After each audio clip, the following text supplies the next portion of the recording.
새벽 5시 두만강 한가운데였습니다. 얼음 위에 엎드린 채 저는 숨도 쉬지 못했어요. 불빛이 천천히 다가오고 있었습니다.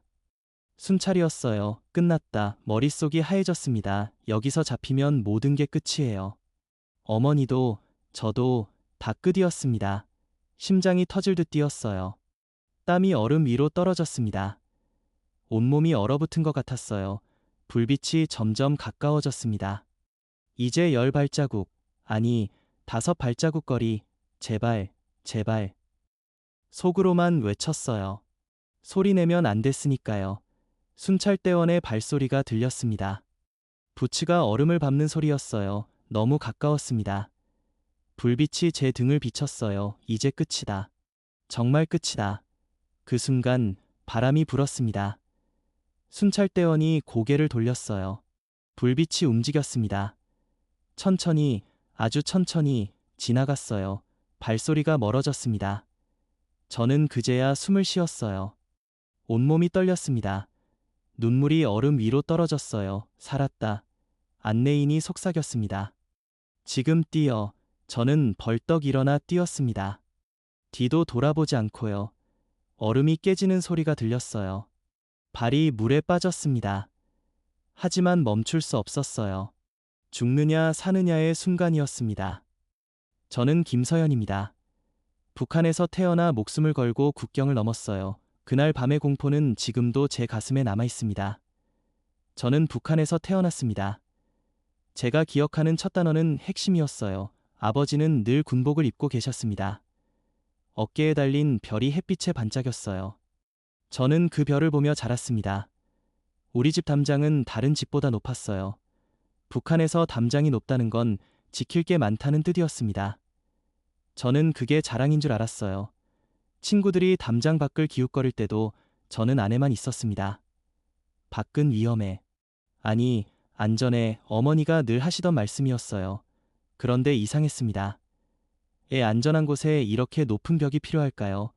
학교에서는 매일 아침 깃발을 올렸습니다. 우리는 손을 가슴에 얹고 노래를 불렀어요. 우리는 행복하다. 우리는 강하다. 모두가 같은 목소리로 외쳤습니다. 저도 그렇게 믿었어요. 우리가 세상에서 가장 행복한 나라라고요. 그때는 몰랐습니다. 행복을 외쳐야 하는 곳이 정말 행복한 곳인지를. 저녁이면 아버지는 책상 앞에 앉으셨습니다. 늘 같은 얼굴, 같은 말씀이었어요. 충성, 그 한 단어가 우리 집을 지배했습니다. 제 어린 시절은 그렇게 흘러갔어요. 높은 담장, 같은 노래, 반복되는 말들. 저는 그게 전부인 줄 알았습니다. 그때는 정말 몰랐어요. 그 높은 담장이 저를 지키는 벽이 아니라 세상을 막는 벽이었다는 것을. 어느 날 밤 담장 너머서 바람 소리가 들렸습니다. 저는 창문을 열고 귀를 기울였어요. 그 바람 속에 뭔가 다른 소리가 섞여 있었습니다. 자유라는 이름에 제가 아직 만나지 못한 소리였어요. 하지만 그날은 그냥 창문을 닫았습니다. 아직 질문할 용기가 없었으니까요. 겨울이었습니다. 평양역 앞 광장은 사람들로 가득했어요. 어머니 손을 잡고 걷고 있었습니다. 그때 제 발이 멈췄습니다. 플랫폼 구석에 아이 하나가 있었어요. 너무 작은 몸이었습니다. 누더기 같은 옷을 걸치고 바닥에 엎드려 있었어요. 그 아이는 사람들이 버린 국물 자국을 핥고 있었습니다. 제 가슴이 쿵 내려앉았어요. 숨이 막혔습니다. 어머니가 제 손을 잡아당겼어요. 보지마, 그냥 가자. 하지만 저는 뒤를 돌아봤습니다. 그 아이의 눈이 제 눈과 마주쳤어요. 텅 빈 눈이었습니다. 살아있지만 살아있지 않은 눈이었어요. 집으로 돌아오는 길, 저는 아무 말도 하지 못했습니다. 밥을 먹으면서도 그 아이뿐이었어요. 우리는 따뜻한 밥을 먹고 있는데 그 아이는 바닥을 핥고 있었습니다. 그날 밤 이불 속에서 저는 처음으로 이런 질문을 했어요. 정말 우리가 세상에서 가장 행복한 나라일까? 학교에서는 늘 배웠습니다. 우리는 안전하다. 우리는 옳다. 미국은 지옥이다. 그런데 만약 천국이라면 왜 아이들이 바닥을 핥고 있을까요? 다음 날도 그 다음 날도 같은 질문이 따라왔어요. 수업 시간에 선생님이 말씀하셨습니다. 자본주의 나라 아이들은 굶어 죽는다. 저는 손을 들고 싶었어요. 그럼 여기 아이는 왜 굶고 있나요? 하지만 입을 열지 못했습니다. 질문하면 안 되는 것들이 있었으니까요. 그날부터 제 안에 금이 가기 시작했습니다. 보이지 않는 작은 금이었어요. 하지만 그 금은 점점 커졌습니다. 어느 날 길에서 또 다른 아이를 봤어요. 손을 내밀고 있는 아이였습니다. 지나가는 사람들은 모두 외면했어요. 저도 그냥 지나쳤습니다. 왜냐하면 저도 무서웠으니까요. 그날 밤 저는 또 울었습니다. 외면한 것도 무서웠고 본 것도 무서웠어요. 그리고 가장 무서웠던 건 이 모든 것에 대해 질문할 수 없다는 것이었습니다. 정말 이게 전부일까? 그 질문이 제 가슴 속에 박혔어요. 잠들 때도 깨어날 때도 따라다녔습니다. 저는 아직 몰랐습니다. 그 작은 질문이 언젠가 제 인생을 완전히 바꿀 거라는 것을. 학교에서는 충성을 배웠습니다. 집에서는 침묵을 배웠어요. 말하지 말아야 할 것들이 너무 많았습니다. 의심은 죄였습니다. 질문은 배신이었어요. 저는 그렇게 자라났습니다. 그런데 밤이 되면 달랐어요. 창문 너머에서 이상한 소리가 들렸습니다. 희미한 라디오 소리였어요. 이웃집 담장 너머에서 흘러나오는 소리였습니다. 낮은 목소리, 끊기는 방송, 잡음 속 단어들, 자유, 선택, 떠날 권리. 저는 귀를 기울였어요. 그 단어들이 무슨 뜻인지 정확히 몰랐습니다. 학교에서 배운 적 없는 말들이었어요. 하지만 이상하게도 그 안에는 뭔가 다른 숨결이 있었습니다. 제가 한 번도 느껴보지 못한 자유로운 숨결이었어요. 어느 날 밤, 아버지가 늦게 들어오셨습니다. 술 냄새가 났어요. 거실에 앉아 한숨을 쉬셨습니다. 다 거짓말이야. 아버지의 중얼거림이었습니다. 저는 방문으로 엿보고 있었어요. 어머니가 조용히 다가가셨습니다. 여보, 조심해요. 그 한마디였습니다. 더 이상 아무 말도 하지 않으셨어요. 하지만 저는 알았습니다. 아버지도 어머니도 믿지 않는다는 것을. 우리 모두가 연기하고 있었던 겁니다. 학교에서 친구 하나가 사라졌습니다. 어느 날 갑자기 책상이 비어 있었어요. 선생님은 아무 설명도 하지 않으셨습니다. 다음 날 다른 친구가 그 자리에 앉았어요. 아무 일도 없었다는 듯이. 우리는 질문하지 않았습니다.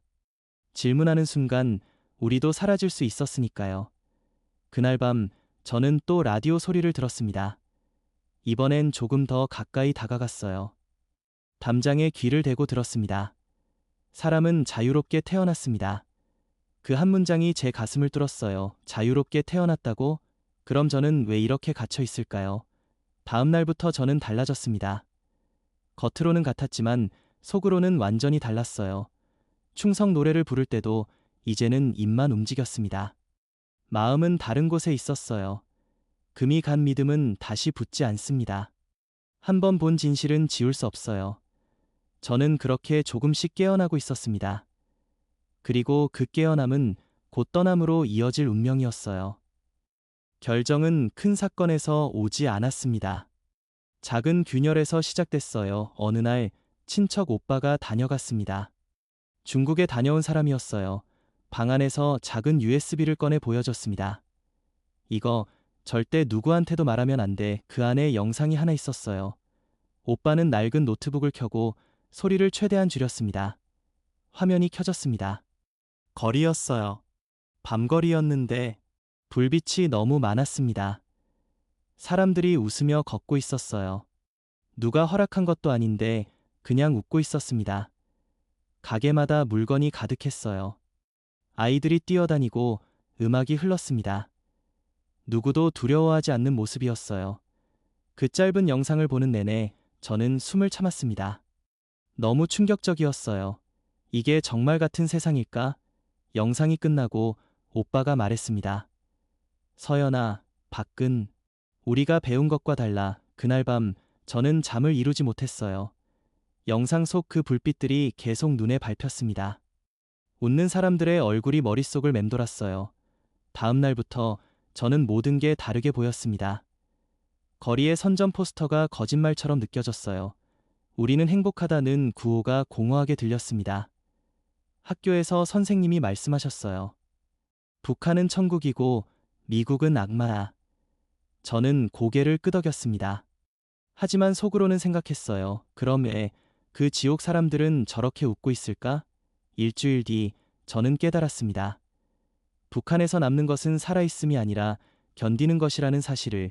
우리는 살아있는 게 아니었어요. 그냥 죽지 않고 버티고 있었던 겁니다.